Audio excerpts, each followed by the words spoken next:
Hello Black Eagles, welcome back to the Black Eagles YouTube channel. As always, we are here with a European preview for you guys, and today we are talking about Ajax against Beşiktaş, which is at the end of this month, on the 28th of September, I believe, or is it the 26th? I can't read it from here. 28th of September on Thursday at 9 o'clock at the Johan Cruijff ArenA, which of course is the home base for Ajax. And here to talk to us about Ajax Amsterdam is an expert on Ajax, somebody who I believe has a season ticket, or at least used to have a season ticket. Yordi, I don't know if you still have one. Don't know if you have time for that anymore. The company I work for has the season ticket still, so it's great this year with all the Turkish clubs arriving. So that will be a nice thing. All right, well, that's great to hear. And of course, you're also a Galatasaray fan, so you know both the sides of Ajax, the Dutch football, and of course the Turkish league and Beşiktaş's side. So you can give us, I think, some really good insights on how this match will shape up. So let's get straight into it. Ajax are, of course, coming off of a terrible season, I think, just like Beşiktaş, managed to qualify for Europe still. And they had to change coaches multiple times last season, I believe. They got Farioli in now, somebody who all of us will remember from his time at Fatih Karagümrük, his time at Alanyaspor. But how has he started off his career at Ajax so far, Yordi? Yeah, I think he's done decent because it was a real difficult job. As you said, last season was terrible. At the half of last season, they were 18th. It never happened to Ajax in their history. So there was a big problem at the back. So the defense was the weak part. All the parts were weak last season, but the defense part was the weakest. So I think Farioli also showed in Turkey that he likes to, and also he definitely showed in France with Nice that keeping the zero is really important to him. And that's not really a mindset that they are used to in Amsterdam. But this time they also saw that it was necessary. So they're adjusting to it.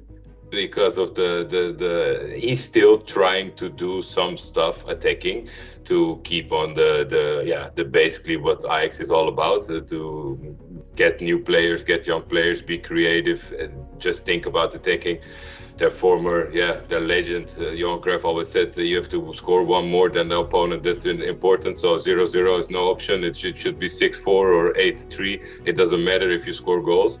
So if you see the start of the season, I think for everybody it was like really difficult to make an assumption of what will we get, because the transfer period was also not that great. The new guys in the staff room, they communicated very early that a lot of players were available to be bought. That didn't help to sell them, I guess, because it went really bad. They didn't get a lot of money. Most of the players went out on loans, even loans that were still being paid for a much big percentage through Ajax. So that's, I think we know from the Turkish football, if you can't offload the players, you help them to get at a new place. But you see a lot of players that were heavily criticized last season, that they show some improvement. And I think that's the most important thing a coach should do. You know, in Turkey, we get a lot of coaches with experience and with the status. And we think that that's the most important, that you can keep the stars behind your back. But here, I think the most important thing is improvement. Even if you look to the squads of Ajax, they're really youthful. So improvement is the biggest part. And last season, one of the big transfers, for example, the center defender Sutalo, he didn't make a big impression. And you're starting to see now why they eventually last season bought him. So I think the start of Farioli is very decent. It's new for a lot of people. He's making a great way with the fans. He's communicating a lot of openly, and he's good with the press, I think. So you saw after the last match they won against the Polonian champions Jagiellonia, that there was some happiness inside of the stadium and outside. So that's a first in a lot of months. Yeah. Any questions you want to ask on that, Yasin, I know you were very interested in Farioli's trajectory as a coach. Yeah, I mean, more so about the transfer window. I saw that a lot of the outgoing transfers were players who were last season on loan, like the Georgian player Mikutatse or Conceição, who was on loan at Porto. Do you think Ajax lost any key or important players from last season? Except Steven Bergwijn, I know he went to Saudi. Yeah, but they really wanted him to leave, so it was they did everything that's possible to make him leave, and there was, I think, about a year ago or 1 year and a half already some interest from Saudi Arabia, but yeah, they weren't sure, so they waited for the last minute. They also had a couple of other tries with other players. For example, you've read that Porto was really mad that they didn't continue the transfer that they already had bespoken, but eventually it was Steven Bergwijn. So he was never really that of a match with Ajax. He came with big expectations. He's the transfer record. In the first couple of games, we were all saying like, this guy is really too good for the Dutch league, but it only held up, well, I think a month or something, a month and a half. Really surprised that he had a part in the Dutch national team at the European Championship last summer. So it's difficult to say, because if you, for example, the names you named, Conceição and Mikutatse, they didn't show really much of talent, I guess, in the arena, and then they were sent away. And after adjusting to a new team where they are known with a different style of play, then out of nothing they showed that they have a lot of qualities.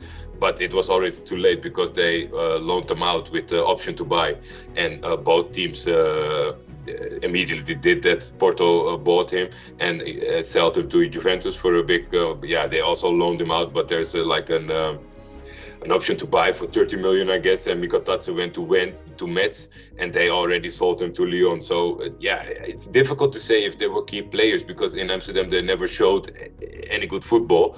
It wasn't a match with the playing style, and in other teams they showed that they are really promising players.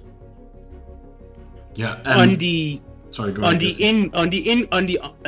ingoing side, it was a quieter summer than I would have expected after last season. Only 3 signings. Yeah. 1 on loan, 1 on a free, and 1 for low fee. They cost Bertrand Traoré and Daniele Rugani. How would you rate those 3 transfers? Are the fans happy, satisfied, or upset with them? Because of the early communications about the financial household, there were no big expectations with the fans. So last season they sold a lot, but they also bought a lot, and a lot of those players they couldn't sell. They still can't sell them like now. So they thought there was needed like 60 million to bring it back to normal, and they had to cut off 35% of the loans of the salaries of the players. So the job was really tough to do in the last days. Because that's the reason they eventually bought Weghorst, because he was waiting for like 6 weeks. Ajax told him, we want to buy you, but we don't have the funds. So after the leaving of Bergwijn, they could finish that. So the expectation of incoming was like was like this. It won't be a lot. They brought in some experience. Traoré doesn't seem really fit still. He's been trained in with Scott from the summer, I guess, and he's still showing some difficulties to make 90 minutes. Rugani was always a decent substitute at Juventus, but his last season playing 30 or 35 games, I think it's like 8 or 9 years ago. And now it's also difficult option, because he should play, because of Sütterlo didn't perform last season, but now Sütterlo is performing, really playing with 2 right-footed center backs. We don't know yet. So Rugani, what he's going to put in, we don't know. Wout Weghorst is a player that, if you said that 2 years ago that Ajax will buy Wout Weghorst, everybody would have laughed in your face, because it's like the most crazy matchup you can imagine. And they also still have Brian Brobby, which is a really promising youngster who is about a lot of value for the club.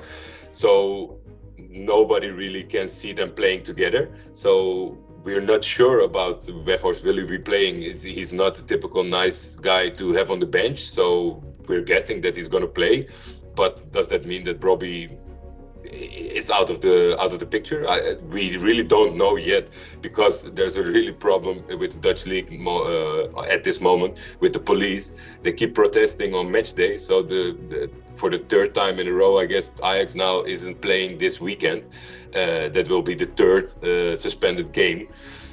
So we really don't know yet about the transfers, about the incoming transfers, because we didn't see them except of Traoré. Yeah, we don't even know if the game is going to be played yet with the police.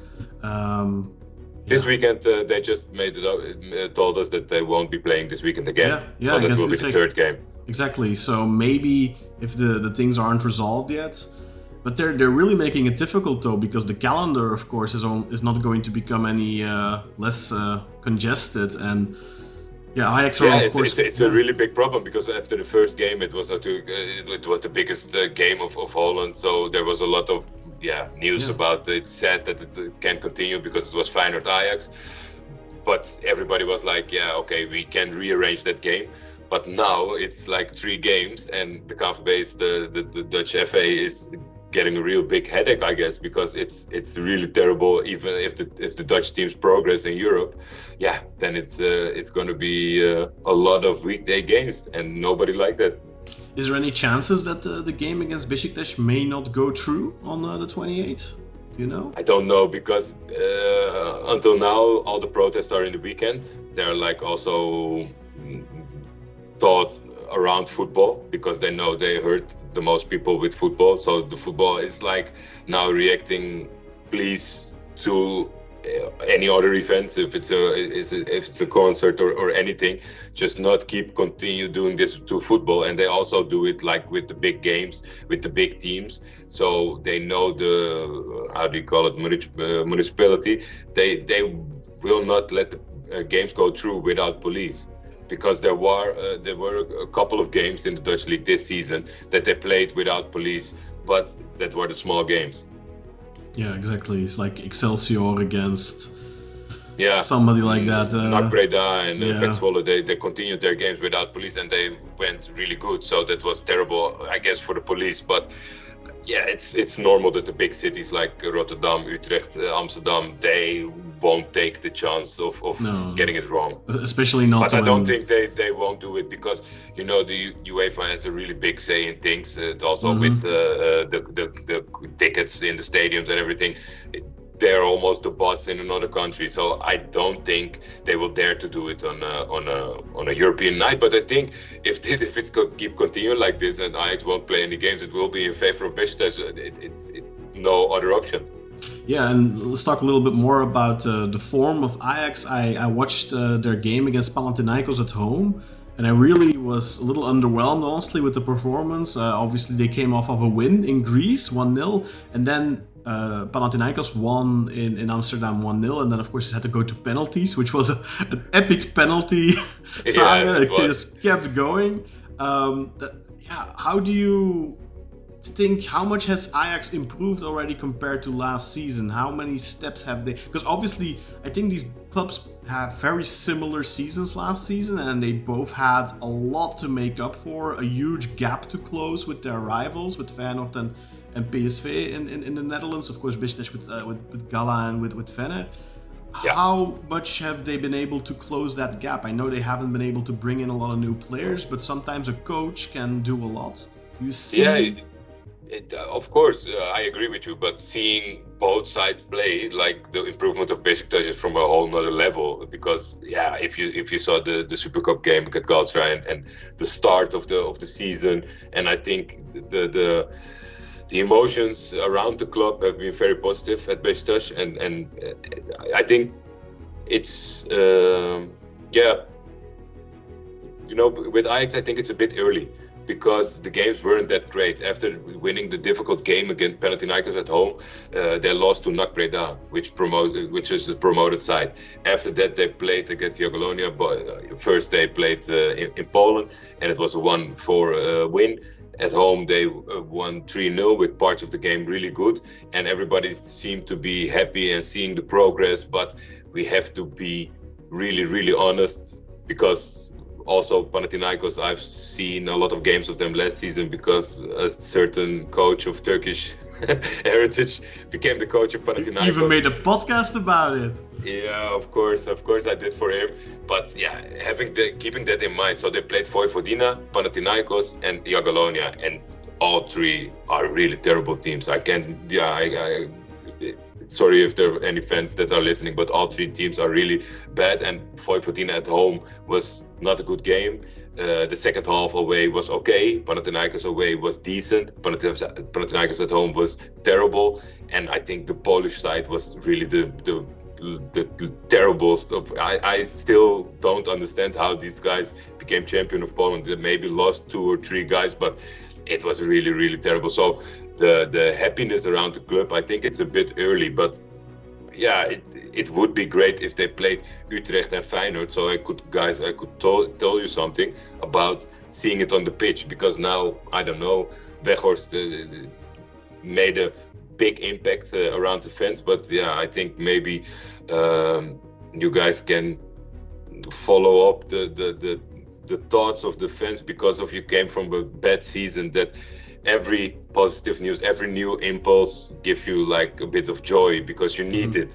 And yeah, I don't know, the joy around Weghorst shouldn't be comparable to the joy of signing Immobile, for example. Yeah, maybe. I mean, I like Weghorst a lot. He only spent 6 months with us, but I really think he's a great personality. Maybe a little bit irritable at times. I saw some videos from the training camp with the Netherlands, but he scored again for the Netherlands against Bosnia. So he's definitely keeping his form up. He's obviously extremely motivated. I am really sad about the fact that this is only going to be in Amsterdam and not a return game as well, because I would have loved to see Weghorst come back to the stadium and getting a reception by the fans, which I think would be pretty welcoming. So that's a shame. But for sure, he will be crying at the home game as well. To seeing his old jersey, it's just it's a terrible guy. I can understand if he plays for you. And I told you when you guys signed him, it will be a match made in heaven. And I knew that because his character suits really much more with the Turkish league. Yeah. It's a shame that he's a little bit. I mean, in my head, he would be the perfect second striker for us. But obviously, that's only the profile of player he is, not the profile of personality he is. I think as well, like he's coming to Ajax now, and you guys have Broby, but like Weghorst wants to play. He wants to be number one. For sure, that's why some of us have question marks about how will you going to do it, because I think Broby represents the most value for the team, and we already talked about how important money is nowadays. So we're really not sure. It's for me, it's impossible to see them playing together. I think it's impossible. Yeah, you'd have to play like 3-5-2 or something. I definitely think Farioli could pull that off, but how is that going to go over in the Netherlands with the club of Johan Cruijff, who, of course, the 4-3-3 is sacred there. Of course. Yeah. I mean, we already talked a little bit about the current form, but Farioli, you mentioned keeping the 0 is very important for him. But in terms of philosophy, what type of football does he like to play? Can you see that his hand in the team?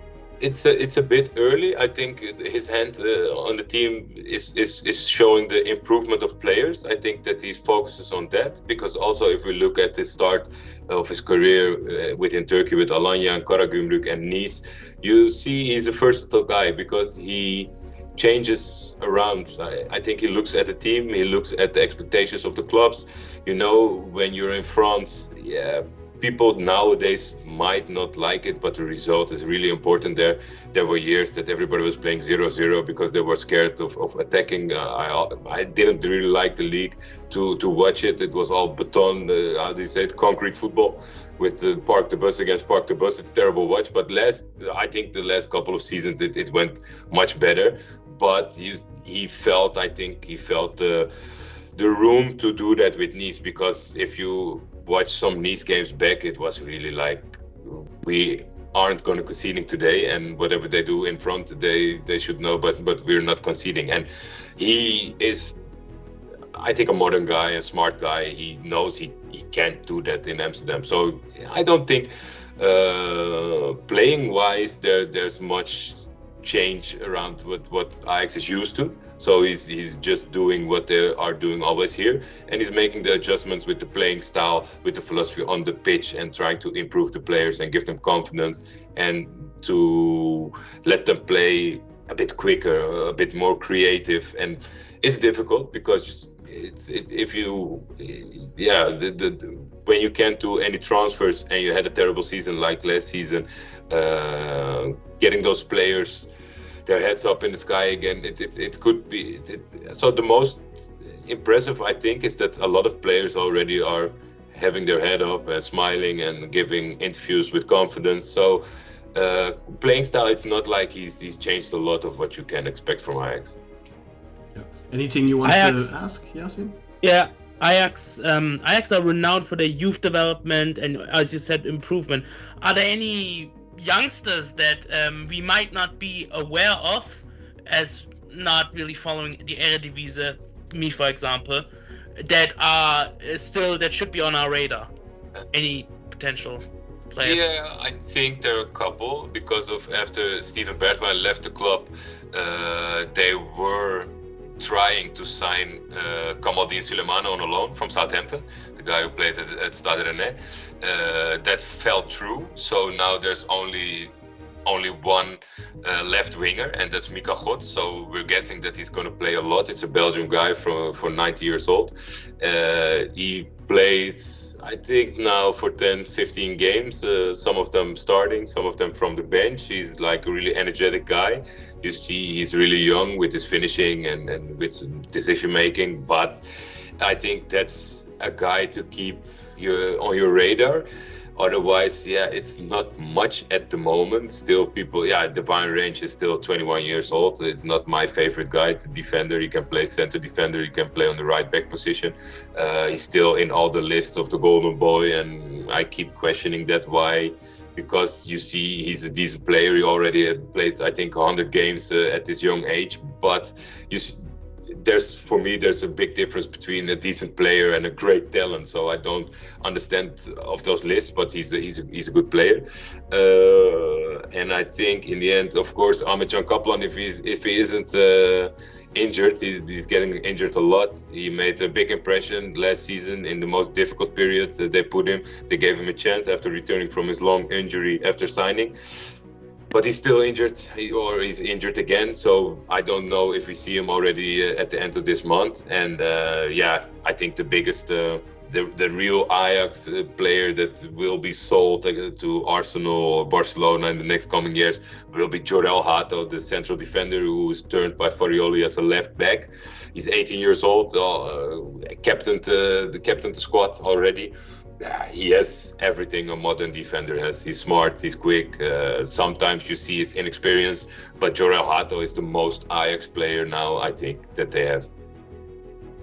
And in terms of the senior players, the more experienced players, the guys that are supposed to carry the team, put the team on their back, of course, Ajax got Jordan Henderson back from Saudi after just 6 months in January last year. Pasveer has become the number one now in goal. I think he's like 40 years old, right? 40. Yeah, so there's a lot of experience in the team as well. Of course, Dusan Tadic left last season, but Steven Berghuis is still there. Who are going to be the guys that are supposed to lead the team and who are going to be very important for Ajax against Beşiktaş, but also in this season, you think? Yeah, it's funny you said, because there's a lot of experience, but the main problem I think last season is that there were no leaders. So that's a big problem. If you ask fans nowadays what they want the club to buy, they always refer to Tadic and to Blind, the guys who came at the end of their 20s, and they were like examples for the rest of the squad. And after cutting those guys, there really didn't came anything back. So even if Jordan Henderson was brought in to fill that gap, but if you've watched Jordan Henderson's career, he was like a water carrier for the big players, and not the guy who says you have to do this, you have to do that. He was really valuable for Liverpool. That's why you play at Liverpool. But he wasn't the leader of that team. He may be getting a. I mean, he was captain. Yeah, but Yeah, that of doesn't course he make was. you He a didn't have leader. the armband. Eden Hazard was captain of Belgium, but he's not a leader either. Like the captain Okay. armband doesn't make a leader. Yeah, sure. Sometimes a captain also can be an easy choice for the guys who has been playing there a lot. You know, if I look in my memory for games of Liverpool, I've never seen him in front of anything, not going to be the assistant of Klopp on the pitch, for example. I didn't see the tactical maneuvers. I didn't see the real heads-on coaching. So he's trying to do that in Amsterdam, but you see at a late age, if you didn't have to do that during your career, how should you do it now? He's trying. He's really trying hard, but he's also at an age that it's already difficult, I think, for 90 minutes to keep up front with everything. So there's a big lack of that. Pasveer is 40 years old, the goalkeeper, but yeah, in the end, it's a goalkeeper, and he had a lot of experience by Twente. But yeah, what's he gonna do on the pitch? He can coach his defensive line. That's, I think, like those small details are important with Farioli, because last season they had Deandre Ramay on goal. He was a young German goalkeeper, and he also represents a bit of value. They thought of selling him, but in the end, Farioli made the choice about which defensive line has the best interaction, the best feeling with the goalkeeper, and for him in training that was Pasveer, so he chose Pasveer even over the money argument.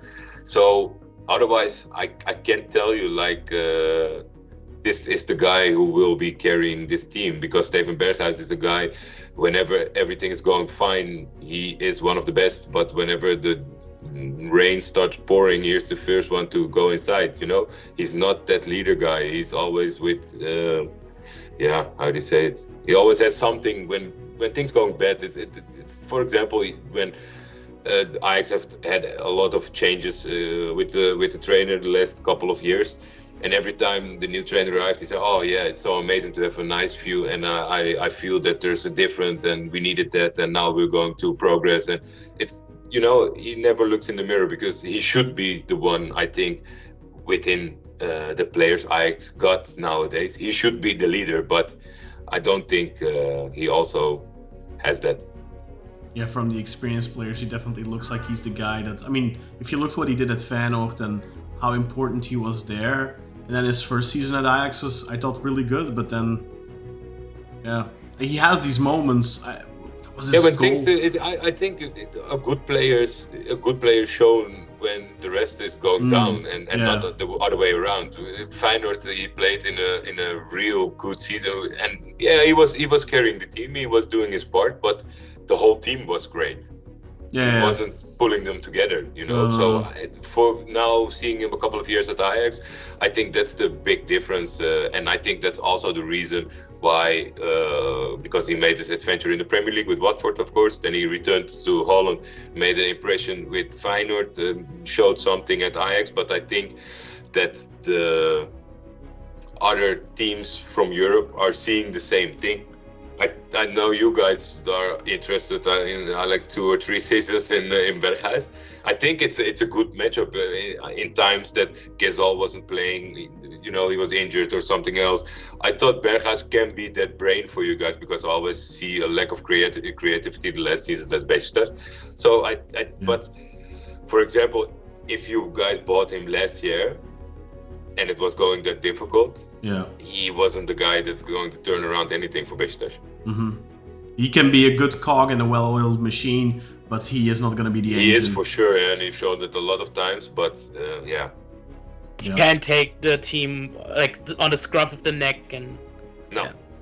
He's never there in a difficult game to be the first. You know, you had at Ajax for a long time, you had Davy Klaassen. He was a guy.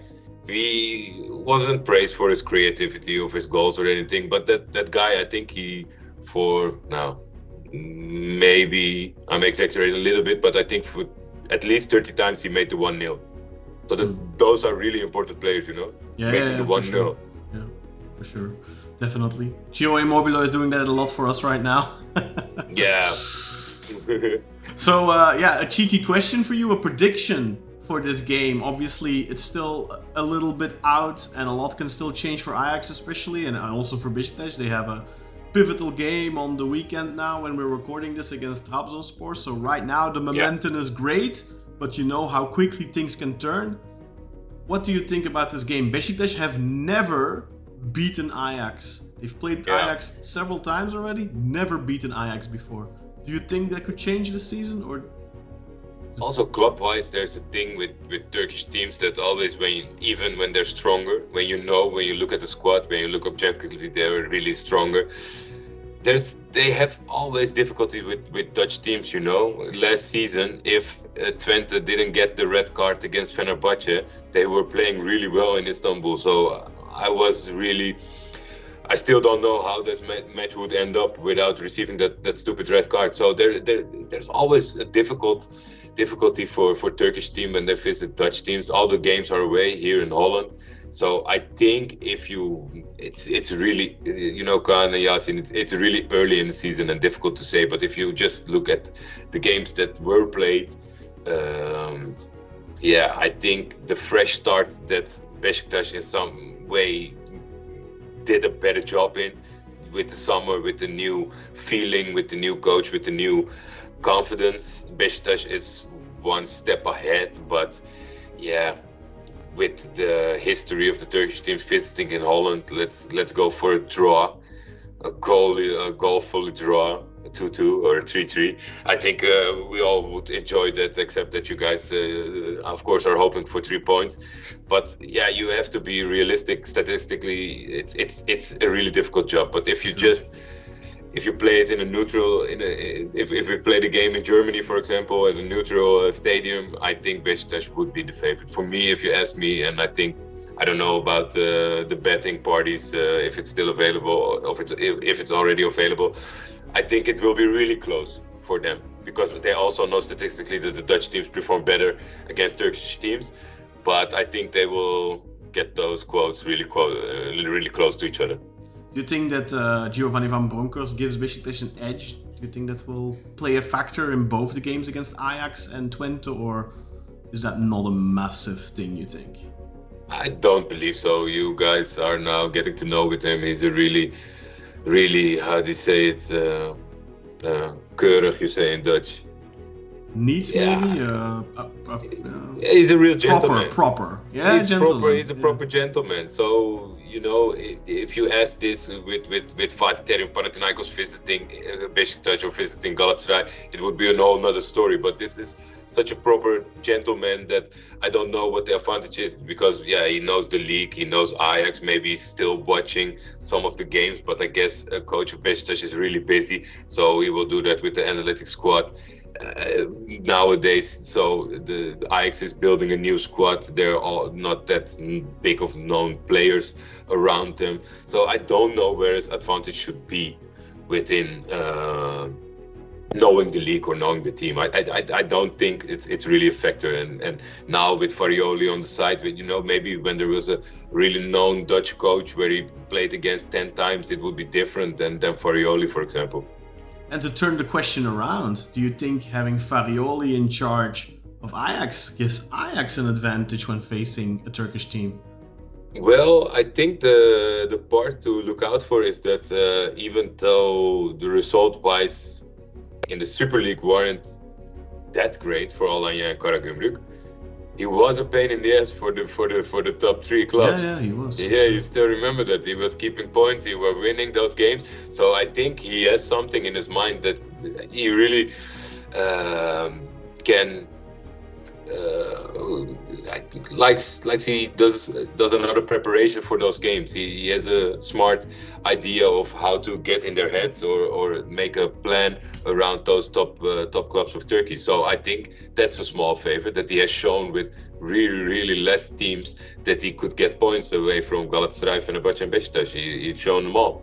Yeah, if you remember when we last won the league in 2021, of course, when we finished on level points,